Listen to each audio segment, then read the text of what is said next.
Hi everyone, Jonah from Nornware here. I'm going to show you an example of me trying to get my poop together, um, to do what I really should be doing instead of procrastinating, procrastinating, speculating, and and further and so forth. What this is a dump of from the database that drives Trio, which is my legacy project management tool. That's the tool that drove all the cryptic stuff you could see on the feed on Nornware side, on the Nornware page. And as many of you know, I haven't been using that stuff for a while, which is kind of sad because I really like the transparency and sort of the real-time aspect of showing you what I'm doing. Of course, these videos are a more modern approach to a modern take on showing you more what's going on behind the scenes, and we'll see how that goes. But I'm feeling pumped. I'm feeling excited about that.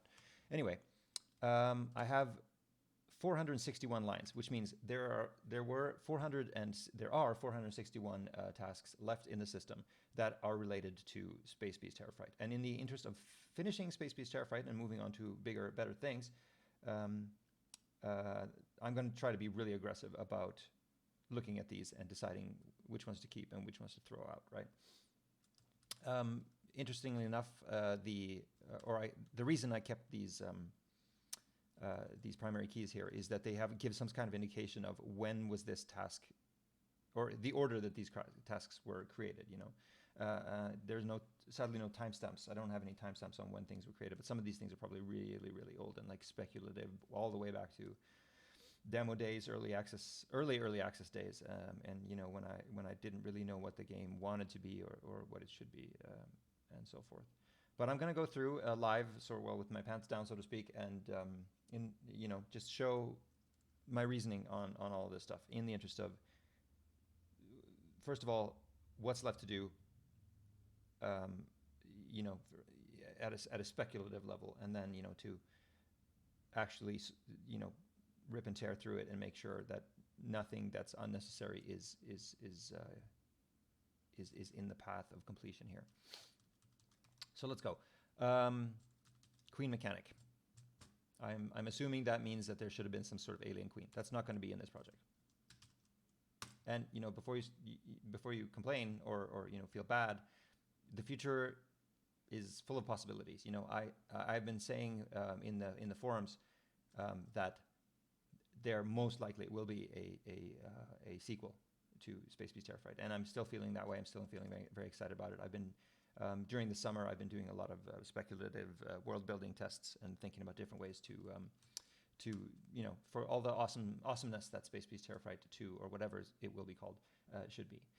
So some of this stuff, I have more copies of this stuff, so some of this stuff may come back into my brain, But this is about finishing the existing product, Space Beast Terror Fright. So there will be no queen mechanic, there will be no egg mechanic, fire mechanic. What I was thinking that it would be really cool to, that things could burn, and especially as a gameplay thing, like if you could light a cell or a corridor segment on fire, and then that would stop the beasts from coming through there, like a temporary fence basically, but it would also stop you from going through the fire, or it would damage you in extreme ways, such and such.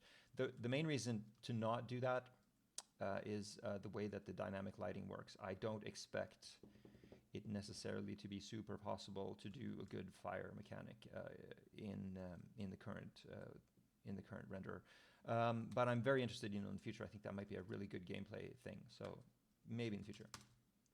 Grenades. That ties into the idea, that was maybe done, or the task was created before, before the multiple weapon, like the loadouts where you could have several weapons. I don't really see a need for grenades, because of the way that the combat works and such, like lobbing them around corners or that sort of delayed reaction thing. There are really no explosions in Space Beast, which is interesting to me. Most games that I've worked on have had explosions, or the concept of explosions. So no, nothing does it really explode in Space Beast. It's all just projectile weapons. But I don't feel that there's any, like real gameplay need in this project for grenades. Maybe later, maybe in some other game, right? Metagame, spaceship, cockpit with research, radio, star map. That was some sort of idea of, oh, there should be some sort of out of mission sense of largeness to the game. And I really like the idea conceptually, but that's just a concept. I don't know what that might be, or what the gameplay, or what the point from a gameplay perspective might be. So that's not going to happen. Alien Intel, location of mothership, 3 of 3 shows next level challenge. There is a game on Steam which I bought called Pineapple Smash Crew. I think it's called Pineapple Smash Crew. It shares a lot of legacy or sort of DNA with Space Hulk and aliens and all that kind of stuff, just like my game does. And I think it has stuff like that, so that's probably where I got the idea. But again, I don't really see any real need for that kind of thing, in this current project. Blood pool under Jibs. Yeah, there is this sort of, like grid aligned snappy, blasts of blood to the walls, and when a human dies or an alien dies, there's like drippy stuff, and it has its limitations because it's cell aligned. You stamp out textures on the floor and on the walls, and I think this idea was that under the jibs that the billboard jibs that fly out, that there should be blood where they land, but I don't think that's super important, so I'm not going to do that either. As you can see, I'm being quite aggressive here. Coolant level warning. That was something that I wanted to do in terms of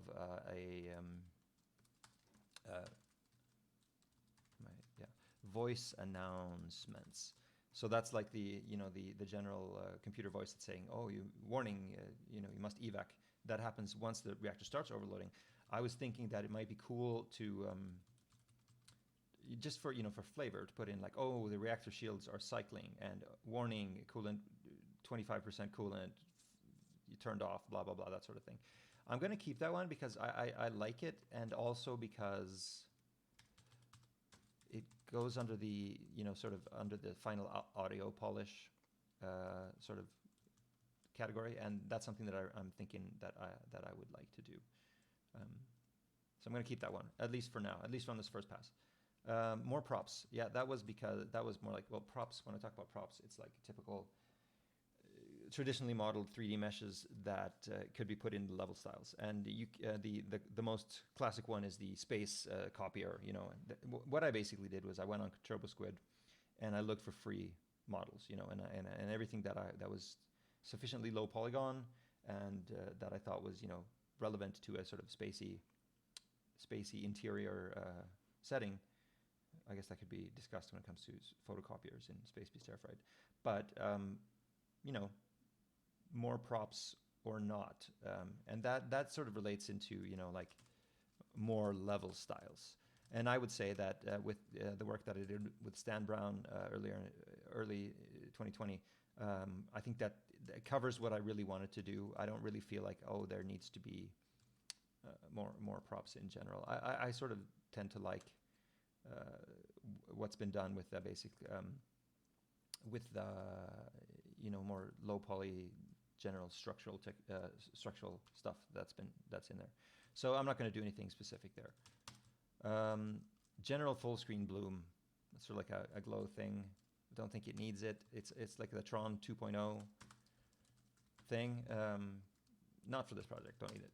Glowing projectile scores. So yeah, that's when you like shoot stuff in the wall and there's like these dirt marks that are now pretty persistent. I think there's a rolling buffer there, so they stick around. I don't think they need to glow. We're not shooting lasers. We're shooting bolts, big Coke can sized projectiles. So no. World emits as a dynamic mesh pass destroyable. The idea there was that you could shoot out the lights, which is a really cool idea, but it would require some technology when it comes to collision detection and in general splitting up the geometry of the world so that the lights could be shot out. It would also require a lot more rebaking of the level lights, and I think it's a cool idea. Certainly interesting in terms of world interaction in the future, but not this time. Yeah.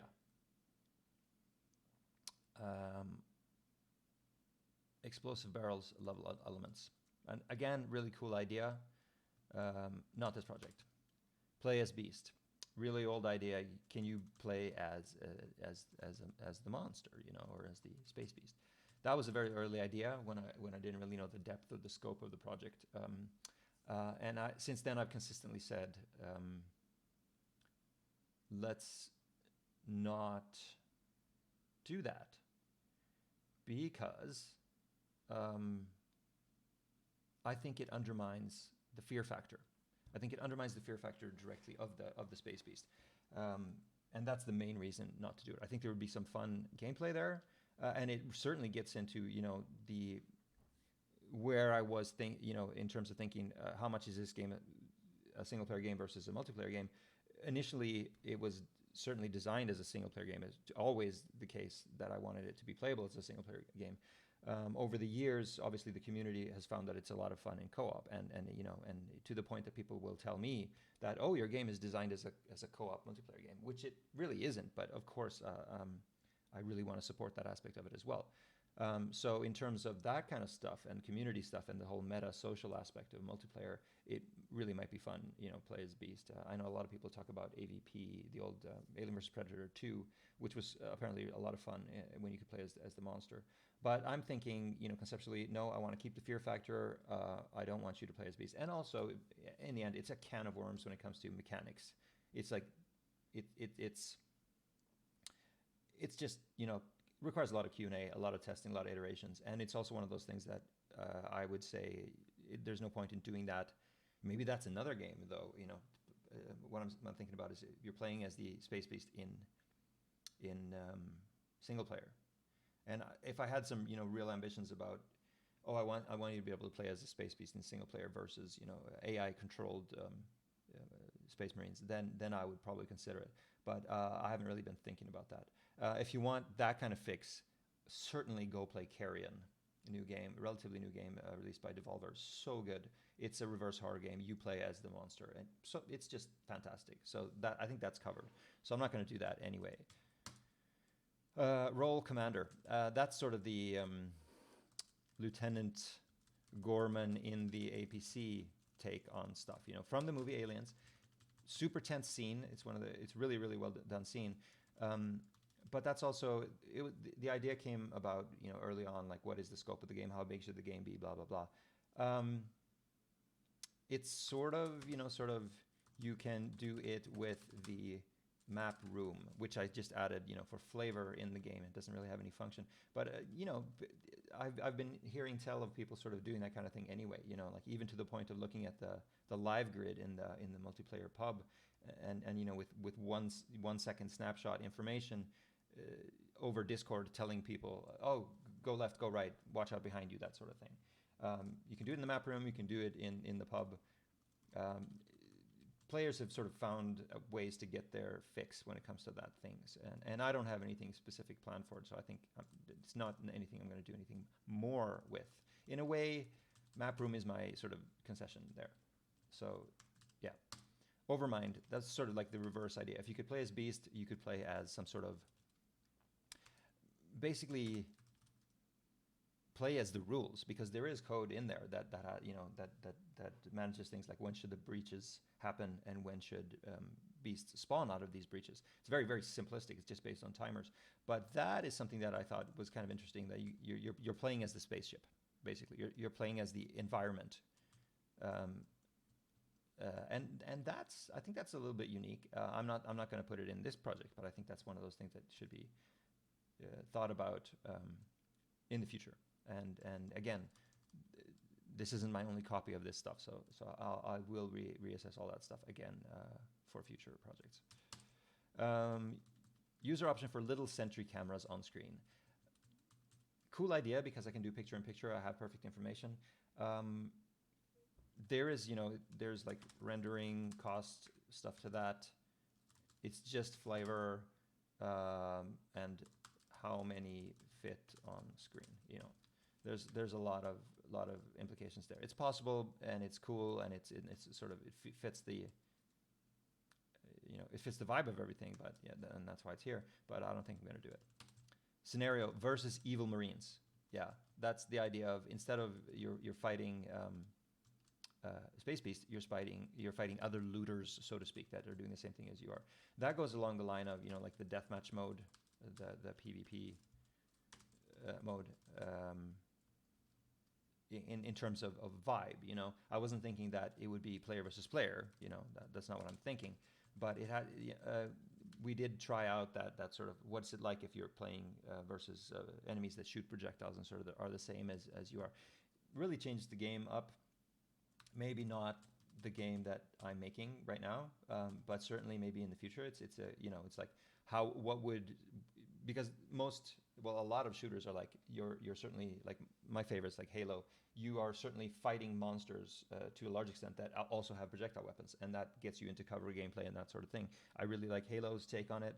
And then of course Halo also has you know, versus the Flood, which is also a certain type of gameplay.